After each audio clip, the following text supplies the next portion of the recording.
Hey, it's Benji Cole, son of Al Cole from CBS Radio and host of People of Distinction, the talk that gives an in-depth view of some of the most dynamic, intelligent, and successful people on the planet. Run to our website, peopleofdistinction.org for more info, or you can always email me directly at benji@alcoleenterprises.com. And on the line with us today, we have Arthur A. Edwards. Now, a lot of you may remember Arthur when he was on our network previously. Now, the last time he was here, we discussed his book, The War We Almost Lost. Now, Arthur has put in work because he has a number of books to showcase, but what we're discussing today is called The Journey to Hangtown Haven. Now, we're going to go into all of the reasons why you need to head on over to Amazon, Barnes & Noble, pretty much all regular online book resellers, as well as his personal site, ArthurEdwardsBooks.com, to purchase your copies. But before we go any further, I want to take this opportunity and point out that Arthur was brought to our network, People of Distinction, today by one of the best advertising firms in the business. And people you already know, I'm talking about Author Reputation Press. So listen to me. For my writers out there who have gone through their process creating their masterpiece, and now you find yourself in a precarious position because this entire time you were creating your book, you forgot that you're going to need some help moving it. Well, if that's you, give yourself the best gift you could possibly give and contact ARP. They're one of the best in the business to do it, and this is exactly what they specialize in. So head on over to authorreputationpress.com today and gather all of the ways that their fantastic team is going to help you do just that. And listen, it is a true pleasure to have Arthur here on the line. Like I said, not only is it special because he's a reoccurring guest, but this book, people, The Journey to Hangtown Haven is something special. Now, it's based upon a true story. It's based upon true events of how some volunteers in his community joined together to create a shelter to battle homelessness in their community. Arthur, first and foremost, welcome back to People of Distinction, and thank you very much again for being a guest. How are you, man? Well, thank you. It's really great to be here with you. Absolutely. You know, Arthur, it's a true pleasure, man. It really is a delight to have you back here with us. And let's start off with learning a little bit more about yourself. I've written my last book, and so I'm kicking back and enjoying life just the way it should be enjoyed without, doing anything. I'd love to write another book, but I think I've run out of subjects. Well, there you have it. Well, listen, a much deserved break for you because I'm telling you what the content that you've put in your book obviously shows the hills and valleys and all of the adventures that you've embarked upon. So a well-deserved break. You enjoy that retirement, kick your feet up, have a drink or two, and just relax, man. You've earned it. Well, thank you. I hope so. Arthur, without further ado, let's jump into your magnificent book, The Journey to Hangtown Haven. Tell us a little bit more about it. It's written about our community here of Placerville, California, in the wine and gold area of California. The Hangtown name comes from the fact that back when gold was discovered around here, and if somebody was caught, stealing, they didn't bother with a trial. They just hung him. And So we got the name of Hangtown. I guess it's a natural result of what was going on. The journey, of course, means the trip we took from scratch, where we had nothing to build what we think is the best designed homeless shelter around, and I'll talk to you some more about that. But and of course, Haven, has to do with the fact that it's a place for homeless people to relax and live, and get by without the threat of living alone in the forest. Things that homeless people have to do. As I mentioned to you before, and I'm going to say this until we close out, man, I love what you're doing here. And the reason why is because I think your community can serve as a wonderful example of the power of community, the power of unity, and what can be accomplished when you all come together. So I want to follow up with this next one. Let's start off at the very beginning. What was the precipice that really helped you and your community members embark upon this journey? Why did you all get together to build this shelter? Well, that's a good question. I remember as a kid, I asked my mother during the Depression why she fed homeless people coming up the door, and her answer was, because it's the right thing to do. And that has always stayed with me through my entire life. And when I see people wandering around here in our community, with no place to call home, it brought back the days of the Depression and the things we have been through as a community. And I felt it was time we took steps to eliminate the bad parts and get this thing moving in the right direction. And we were very successful. We did a lot of things, which I'll talk to you about, that everybody said could not be done in building the shelter. And it's always a big thrill to do something that people say can't be done. Yeah. It gives you a little bit more of a kick. What a magnificent mother you have had, because that, I can see how it left a lasting impression, right? Because it's the right thing to do. My goodness, how powerful are those words? So simple, but yet carry so much weight, right? People, I'm telling you, you got to get involved in this magnificent journey. Head on over to Amazon, Barnes & Noble, ArthurEdwardsBooks.com, and pick up your copies today. Arthur, I want to go into the next question, and you already started to go into it a little bit. How did this all come together where now you were able to get the community members involved and everybody in unison working towards accomplishing this goal? The folks around me had a similar feeling, maybe not quite as intense, but there was a number of folks here who felt as I did that we needed to get up, get moving, and get something done, not just talk about it, but get it accomplished.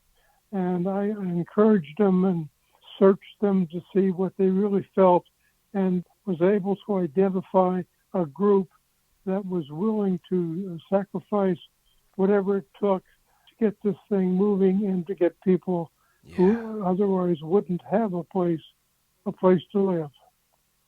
All right, curiosity here for myself with this next one, but throughout this entire process, what would you say was a highlight or something that surprised you throughout the writing journey?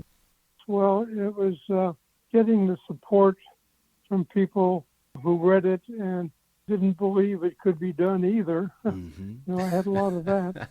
And just to see that with dedicated folks who, wouldn't take no for an answer, we got this thing moving, and we had no money. We received no money from any government organization, no city, state, or federal money.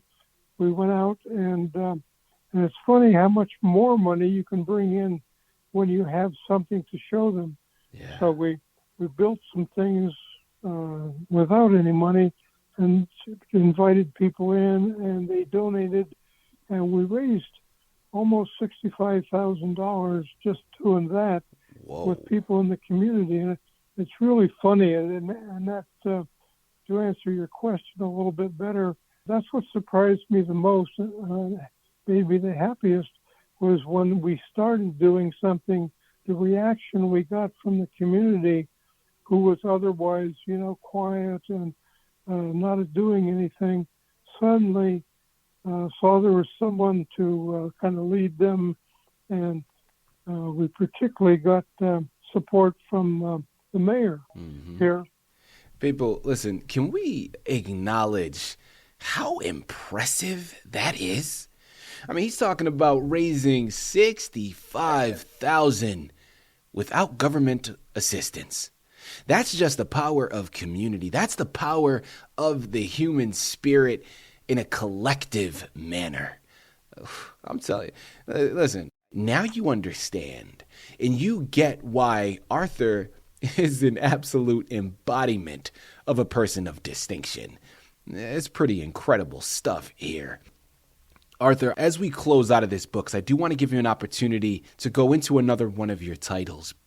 What would you say that you really want your readers to take from the book? The story and the journey is impactful in and of itself, but is there an underlying theme or message that you really want to get across to your readers with this book? Yeah, that's a good question. And that was one of the things we did that was so different when I decided we would let the residents run their own shelter. Everybody said you couldn't possibly do that. You have to call the police every night. And, there's a lot of things about homeless people that just aren't true. So we just turned the whole operation of the place up to them. They made all the decisions, made all the rules. I would go every day and sit and have coffee and watch them, and it was really interesting to watch people take charge of their own lives, because that's one of the main things that homeless people lose is control of their own destiny, so to speak. And I gave it back to them, and they just hummed with happiness and acceptance, and they worked together. And you talked earlier about people working as a group, and that's exactly what they did. We had someone come out of their tent one morning saying something like, "I've just gone 54 days without a drink." The entire group would get up and run over, give him a hug, give him a kiss, give him an attaboy. And boy, with that kind of support, the people really reacted positively to it.